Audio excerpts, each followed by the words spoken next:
Ek het gedag, ek hoef my net te doop en is verby. Dis die begin. As 'n babietjie gebore word, is hy nie klaar mens nie.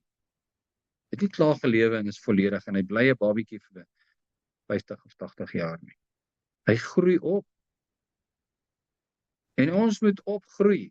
En hierdie babietjie groei op en hy word sterk en hy word groot. En dan as hy 25 is, dan sien iemand, maar hy is besig met verkeerde goed, dit gaan hom doodmaak. En dis wat Paulus nou doen met die Efesiërs. Vers 19. Wat ongevoelig geword het. Jy is nou 25 jaar sterk, groot geesmens, maar het ongevoelig geword en hulle oorgegee het aan die ongebondenheid om in hebsug allerlei onreinheid te bedrywe. En hy waarsku hierdie 25 jaar oud groot geesmens en te sê, dat is 'n rooi lig. Jy is besig met verkeerde dinge. Jy gaan ten gronde gaan. Jy gaan verlore gaan.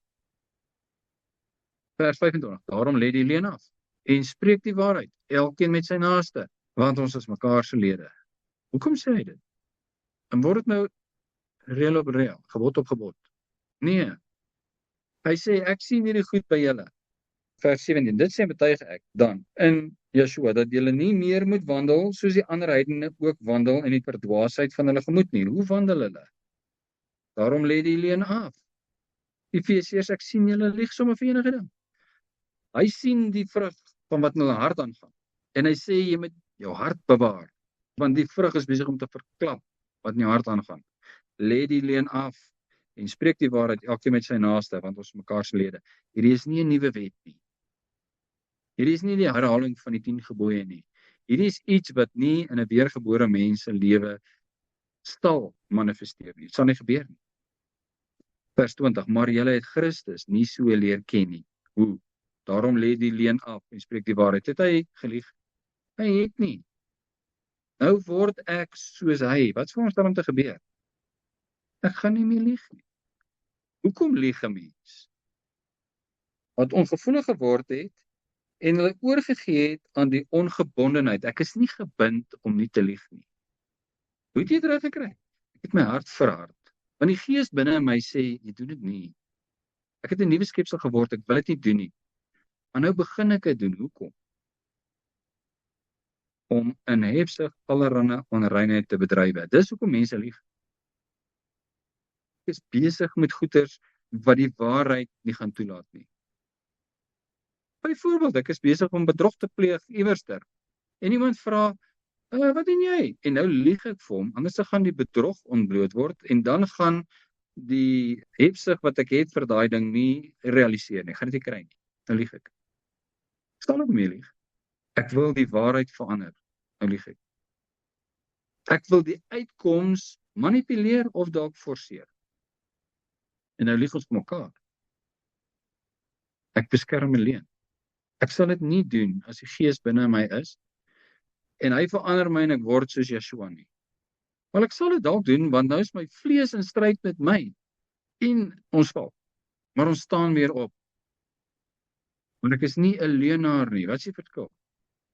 Jy is in 'n moeilike situasie en jy kon net nie en jy het oortree.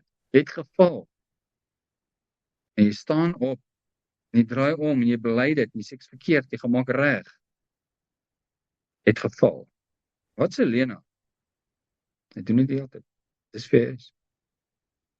Word toornig en moenie sondig nie. Laat die son nie ondergaan oor julle toorn nie. En gee aan die duiwel geen plek nie.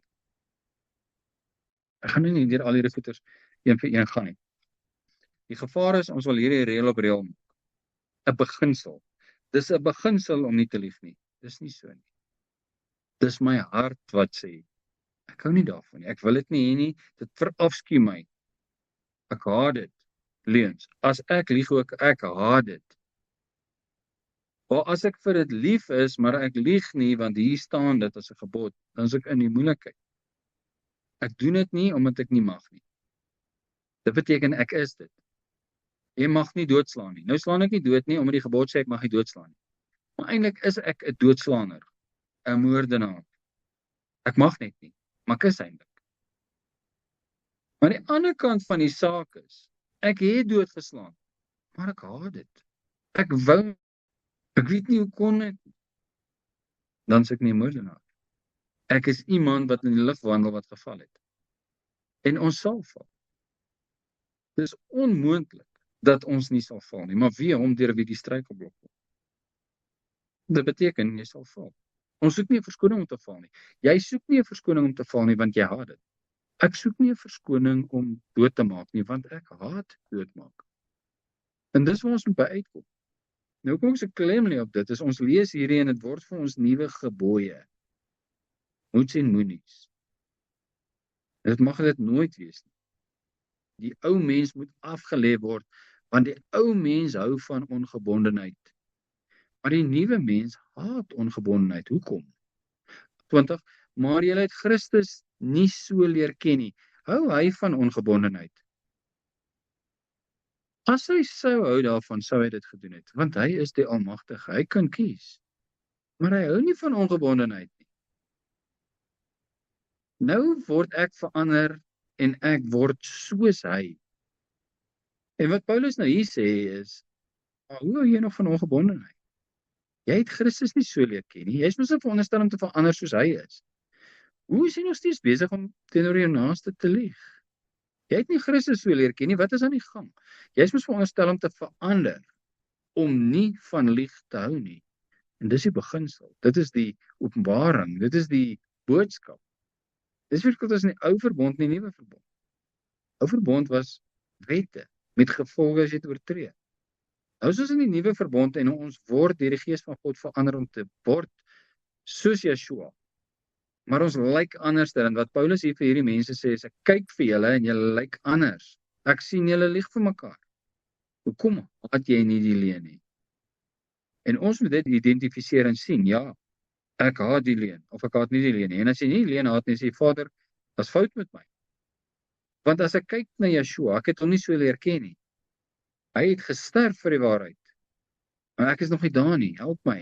En dis al wat Vader vra. Ek dink vrees as ek dit sê, maar hy soek net toestemming, want hy kan jou nie dwing nie. Maar as ons instem, is ons samewerkers. En dan verander hy ons. Hy verander my hart. En ek kry 'n afskuw vir wat verkeerd is, deurdat ek verander om te word soos Yeshua. Ek doen nie die verandering nie. Ek stem net in. En die Gees van God doen die verandering. Maar soos die Gees van God dit doen, kan ek my hart verhard. En sê, nee, ek het nou nie dit bedoel nie. Dis nou te ekstreem. Hy sê, moenie die Heilige Gees bedroef nie. Dit is verder aan hierso. O, is dit vers 30. En bedroef nie die Heilige Gees van God nie, deur wie julle verseël is tot die dag van verlossing. Wat is daai bedroef? Hy wil my hart verander. Hy wil maak dat ek die leuen haat. En ek keer. Ek bid, ek sê, Vader, verander my.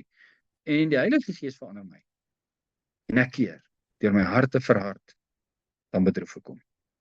Hy sê, moet dit nie doen nie.